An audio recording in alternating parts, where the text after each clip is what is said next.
discussion on the bill. Representative Pearson.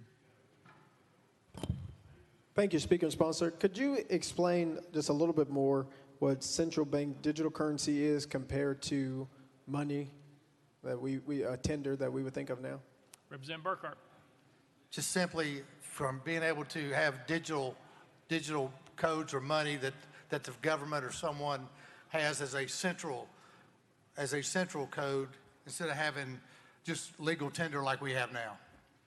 Representative Pearson. And this legislation, it's providing a definitional distinction, or is saying, I read through it and I really am just trying to get a better understanding of what is the intent of this legislation as it relates to, I guess it'd be like cryptocurrency versus the banknotes that you'd have in your wallet.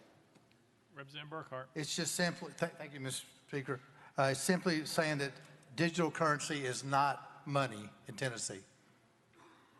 Representative Pearson. Okay, hold on a second. So if someone,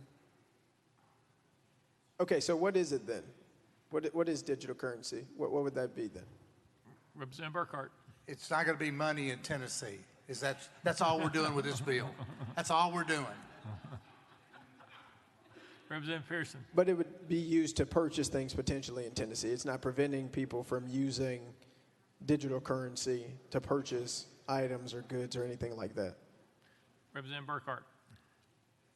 This bill is simple as any bill I've ever had, but all it is saying digital currency is not money in Tennessee. That's all it says. It says nothing more. Representative Pearson. Okay, so I hear what you're saying. And again, just making sure I got a little bit better understanding.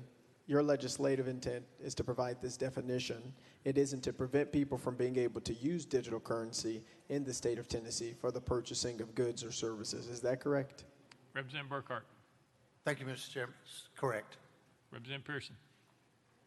Okay, so one of the things that I'm thinking of, and just curious how you've been thinking about this, as digital currency becomes more common in our state, across the country, across the world, this isn't in any way trying to impede corporations or impede businesses from being able to accept any digital forms of currency or in anything, right?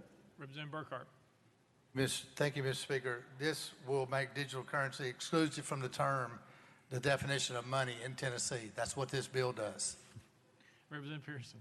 Thank you, Speaker. Thank you, Sponsor, for answering the questions. Representative